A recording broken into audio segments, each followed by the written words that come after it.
Most welcome friends. तो उत्तर प्रदेश की लेखपाल भर्ती 8,000 से अधिक पद यहाँ पे भर्ती होने हैं और कैंडिडेट के मन में बहुत से क्वेश्चंस घर बनाए हुए हैं कि इसमें किन किन चीज़ों में डाउट कैंडिडेट को है, वो सब कुछ यहाँ पे हम देखने वाले हैं।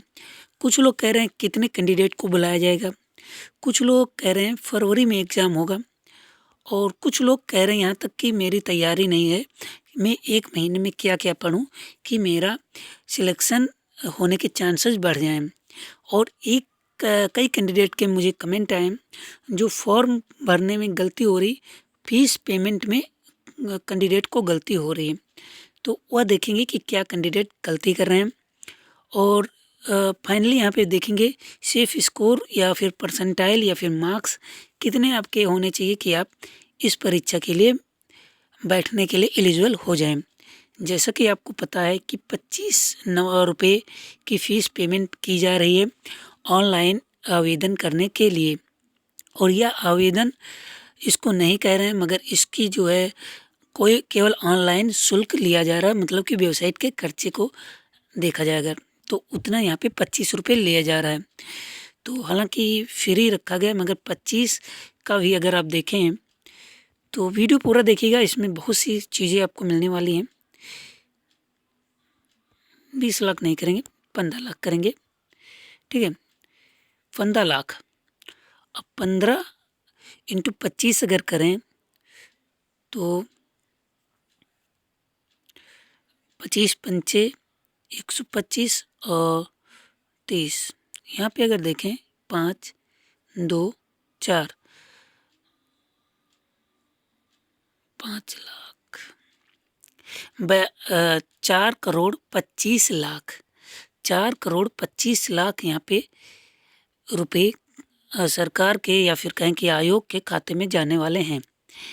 और इसी 4 करोड़ को अगर 10 लाख करके कैंडिडेट को बांट दें तो कैंडिडेट की लाइफ सिक्योर हो जाएगी। मगर ऐसा क्यों करेंगे, वो अपनी जेब भरेंगे, वो तो अलग की बात है।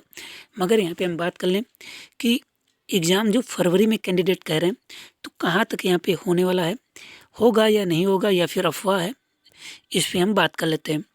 सबसे पहले हम बता दें आपको, जो फरवरी में एग्ज़ाम की बात कैंडिडेट कर रहे हैं तो पूरी तरीके से अफवाह है और फरवरी में एग्ज़ाम होने के चांसेस जो है बहुत ही कम है, रेयर केस में। और मैं आपको बता दूं, अभी इलेक्शन जो होने वाला है फरवरी में ही इलेक्शन होने के चांसेस हैं, पूरे चांसेस हैं कि फरवरी में इलेक्शन इसका हो जाए। जनवरी, हाफ जनवरी या फिर लास्ट जनवरी में इलेक्शन की जो है घोषणा हो जाएगी। और फरवरी में जैसा कि पता है आपको 6 फरवरी को जो मेडिकल ऑफिसर जिनको कहते हैं एएनएम संबंधित पोस्ट यहाँ पे हैं, जो फीमेल की हैं मेडिकल से संबंधित, तो उनके लिए एग्ज़ाम रखा गया है। और तो यहाँ पे फरवरी में एग्ज़ाम होने के चांसेस ना के बराबर हैं, फरवरी में एग्ज़ाम नहीं होगा, ये आप समझ लीजिए। और 1 महीने में क्या क्या पढ़ें अगर फरवरी में एग्ज़ाम होता है, मैं 99% कहता हूँ कि नहीं होगा, मगर हो सकता हो भी जाए, क्योंकि अभी वीडियो का एग्ज़ाम भी है। वीडियो का एग्ज़ाम आपको पता है मार्च में उन्होंने डेट दी थी, मगर हो सकता उसके बाद कराएं। तो इनका जो प्रायोरिटी रहेगी जो है वीडियो एग्ज़ाम को पहले कंडक्ट करा लें। हालांकि लेखपाल के भी एक कर सकते हैं, मगर इसमें आयोग की कोई कार्यप्रणाली समझने में आ नहीं रही है, ठीक है। तो अगर यहाँ पे 1 महीने में तैयारी की अगर बात करें, क्या क्या पढ़ें क्या ना पढ़ें, तो सबसे पहले आपको यह जान लेना है कि 1 महीने में जो पढ़ना है आपको, यहाँ पे हम आपको बता दें जो पढ़ना आपको चाहिए 1 महीने में। 1 महीने में सबसे पहले मैं आपको बता दूं सिंपल एनालिसिस, और जो सेफ स्कोर केवल देखना चाहते हैं वो लोग लास्ट में देखिएगा। हालांकि मैं यहाँ पे चैप्टर वाइज कर दूंगा, उस पर सेलेक्ट करके देख सकते हैं। तो सेफ स्कोर देखना है तो आप लास्ट में देखिए, 3 से 4 मिनट लास्ट में आपको सेफ स्कोर बताया गया है। तो यहाँ पे अगर 1 महीने की बात करें क्या पढ़ा जाए क्या नहीं पढ़ा जाए, तो सबसे पहले हमको यह जानना ज़रूरी है कि हम यहाँ पे जो है किस टॉपिक से कितने क्वेश्चन करें, उसके बाद बताएंगे क्या क्या कैसे पढ़ना है। सबसे पहले मैं आपको बता दूं, जो यहाँ पे पढ़ने वाला है आपको ग्रामीण प्रवेश से अगर बात करें तो 20 क्वेश्चन आपको 25 में करने हैं, इससे कम नहीं करना है। तो इसलिए आपको ग्रामीण प्रवेश पर ज़्यादा ध्यान देना है। छोटा सिलेबस है, आराम से आप 2-3 दिन में उसको रिवाइज कर सकते हैं। ठीक है, 4-5 बार रिवाइज कर लीजिए, आपका कोई क्वेश्चन गलत नहीं होगा। ग्रामीण प्रवेश के बाद अगर बात करें तो मैथ की हम बात कर लेते हैं। मैथ में आपको जो इम्पोर्टेंट टॉपिक हैं आपको वो पढ़ना है, जैसे कि एलसीएम हो गया, संख्या पद्धति हो गया, इन टॉपिक पे ज़्यादा जोर दीजिए।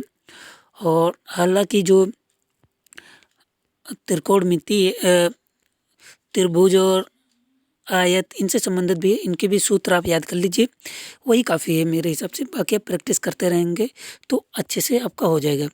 तो ग्रामीण प्रवेश में 20/25, मैथ में मैं आल ओवर मान के चल रहा हूँ, आप प्रैक्टिस करते रहिए 15/25। और इसके बाद मैं हिंदी की बात करूँगा तो हिंदी में आपको सिलेबस पूरा ख़त्म करना है।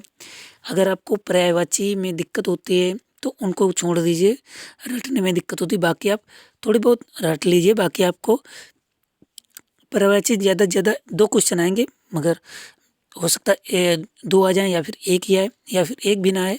तो इस वजह से आप इसे छोड़ना चाहे छोड़ सकते हैं पर्यायवाची को, मगर करना चाहें कर सकते हैं। 2 क्वेश्चन का बात होता है, तो आप उसकी भी प्रैक्टिस करें। तो इसमें मैं और मान के चल रहा हूँ 20 क्वेश्चन आपको करने हैं, ये माइनस मार्किंग काटने के बाद।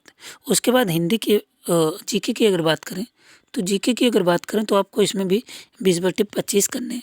तो टोटल अगर नंबर की बात करें तो यहाँ पे ग्रामीण प्रवेश में भी 20 हो गए, 20 हो गए हिंदी में, 20 जीके में और 15 मैथ में। तो टोटल अगर क्वेश्चन की बात करें तो यहाँ पे जो क्वेश्चन हुए हैं टोटल 75 क्वेश्चन आपको मिल गए हैं। 20 + 20 + 20 + 15 बराबर 75। तो 75 क्वेश्चन आप यहाँ पे अचीव कर रहे हैं। तो 75 अगर जो कैंडिडेट मैं आपको बता दूं 70% के ऊपर मार्क्स अचीव करता है तो उसको सेफ स्कोर में हम समझ सकते हैं, उसको बाहर होने के चांसेस ना के बराबर हैं। और अब यहाँ पे बात कर लें, यहाँ पे जीके में आप ज़्यादा कंफ्यूज मत होइए। जीके को आप ज़्यादा इंपॉर्टेंट टॉपिक ही पढ़ें, ज़्यादा डीपली में जाने की ज़रूरत नहीं है, नहीं तो दिक्कत हो जाएगी। पढ़ते रहिए, प्रैक्टिस करते रहिए, आपका जीके भी तैयार रहेगा। तो जीके में 20-15 भी अगर आप कर लेते तो 70 आपका हो जाएगा। तो मैं यहाँ पे अप्रोक्सीमेट मान के चल रहा हूँ 70% जो कर रहे हैं वो कैंडिडेट सेफ जोन में है, उनको कोई बाहर नहीं कर सकता। अब बात कर लेते हैं फॉर्म भरने में कुछ कैंडिडेट गलती कर रहे हैं, वो क्या गलती है। गलती कैंडिडेट हुआ कर रहे हैं कि कैंडिडेट फ़ीस पेमेंट करने में गलती कर दे रहे हैं, फ़ीस पेंडिंग दिखा रहा है कुछ कैंडिडेट की। तो आपको यही सलाह है कि फ़ीस पेंडिंग दिखा रहा है वो फ़ीस ऑटोमेटिक क्रेडिट हो जाएगी, उसमें आप परेशान मत होइए और आप आराम से भरिए। केवल आपको मार्कशीट पे देख के आपको जो डेट है वो भरनी है, जो एग्ज़ाम रिज़ल्ट की डेट। और मेरा कहना तो यही है कि सर्टिफिकेट पे जो डेट है, ठीक है, सर्टिफिकेट और मार्कशीट हालांकि एक ही समय आती है, कभी कभी अलग अलग होती थी और कभी कभी एक साथ में होती थी, तो एक ही डेट होती है समथिंग मार्कशीट और सर्टिफिकेट पे। तो दोनों में से आप देख लीजिएगा, अगर अलग अलग है तो आपको सर्टिफिकेट की डेट वहाँ पे एंट्री करनी है, ठीक है, ये ध्यान रखिएगा। अब यहाँ पे बात कर लेते हैं यहाँ पे कि और जो गलती कैंडिडेट कर रहे हैं, कैंडिडेट जाति प्रमाण पत्र और डोमिसाइल प्रमाण पत्र लगा रहे हैं, तो उसकी ज़रूरत नहीं है। आप लगाना चाहें लगा सकते हैं, मगर अगर नहीं है तो आप मत लगाइए, कोई ज़रूरी नहीं है। उसको आप जब वहाँ पे आप जाएंगे तो आप आराम से उसको लगा सकते हैं। तो इस हिसाब से देखें तो आपका जो पूरा सिस्टम है फॉर्म भरने का सिंपल है। आप आवेदन करेंगे, अपने डैशबोर्ड में जाएंगे, वहाँ से अप्लाई करेंगे, फीस पेमेंट करेंगे, सिंपली आपका हो जाएगा। 5 मिनट का प्रोसेस है, बहुत ही आसान कर दिया गया है यहाँ से। अब सिर्फ स्कोर की हम यहाँ पे बात कर लेते हैं। बहुत से कैंडिडेट में यह कन्फ्यूज़न बना हुआ कि मेरे 50 नंबर हैं, मेरा परसेंटाइल 45 है, मेरा 60 परसेंटाइल है, मेरा 70 परसेंटाइल है, क्या 15 गुना अभ्यर्थी बुलाए जाएंगे? इन सब बातों पे यहाँ पे हम चर्चा करेंगे। जैसा कि नोटिफिकेशन में कैंडिडेट ने यहाँ पे आयोग ने बताया है, जो आयोग ने बताया है कि फॉर्म जो आएंगे उसके हिसाब से शॉर्ट लिस्ट किए जाएंगे, ठीक है। और साथ ही यह भी किया है, अगर फॉर्म ज़्यादा भरे गए, ठीक, तो उसके लिए यहाँ पे 2 या 2 से अधिक शिफ्ट में एग्ज़ाम कंडक्ट कराया जाएगा और उसके लिए नॉर्मलाइजेशन की प्रक्रिया भी लागू होगी।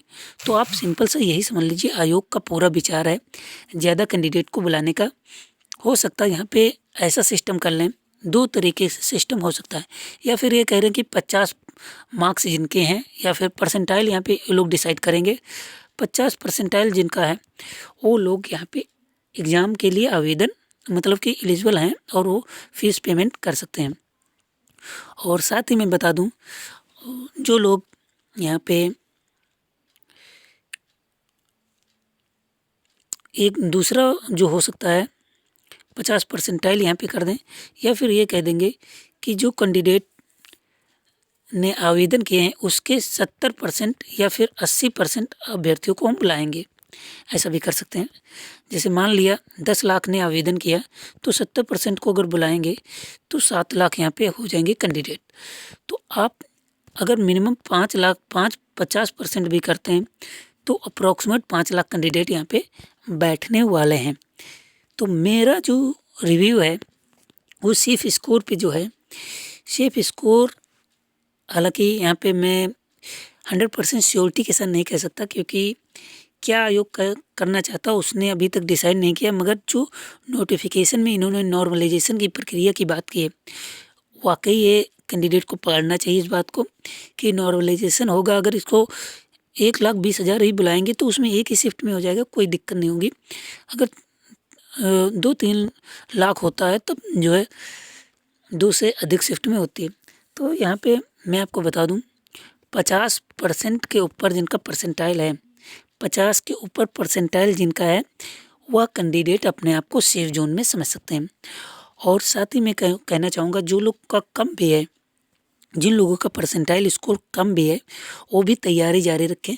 अगर आपको बुला लिया जाता और आपने तैयारी नहीं की तो आपको पछताना पड़ सकता है। अगर आपने 2018 की वीडियो में फॉर्म फिल किया है तो जाहिर सी बात है, अगर आप उस परीक्षा में नहीं बैठ पाएंगे तो आपके लिए बहुत ही निराशाजनक बात होगी। तो तैयारी करते रहिए, कभी तैयारी खराब नहीं जाएगी। अगली बार अभी अक्टूबर में फिर एग्ज़ाम होगा, उसमें आप दीजिएगा। तो इस तरीके से अगर आप देखें तो सिंपली मैं यह कह सकता हूँ कि हर कैंडिडेट को तैयारी करते रहना चाहिए, चाहे आपका परसेंटाइल 20 ही क्यों ना हो। तैयारी करते रहिए, मनोबल मत गिराइए। और आप इसमें नहीं तो अगली भर्ती में आप, हो सकता है कुछ सब्जेक्ट से आपने किया हो, उस सब्जेक्ट में कैंडिडेट के आवेदन कम आए, मतलब कि कोई अन्य वैकेंसी जो आती है, जैसे एग्रीकल्चर की ले लीजिए, एग्रीकल्चर में होता है तो उसमें कैंडिडेट कम होते हैं। 1 लाख कैंडिडेट हैं, 2,000 वैकेंसी आई तो सबको बुला लिया जाता है, ऐसे होता है। तो इस हिसाब से अगर देखें तो सभी कैंडिडेट तैयारी करते रहें। सेफ स्कोर 50 के ऊपर वाले सभी सेफ हैं, उससे कम वाले भी हो सकते हैं। तो ये वीडियो केवल आपको जानकारी के पर्पज़ से बनाई गई थी। वीडियो से संबंधित अपना रिव्यू मुझे साझा करें। मिलते हैं अगली वीडियो में, तब तक के लिए नमस्कार, धन्यवाद।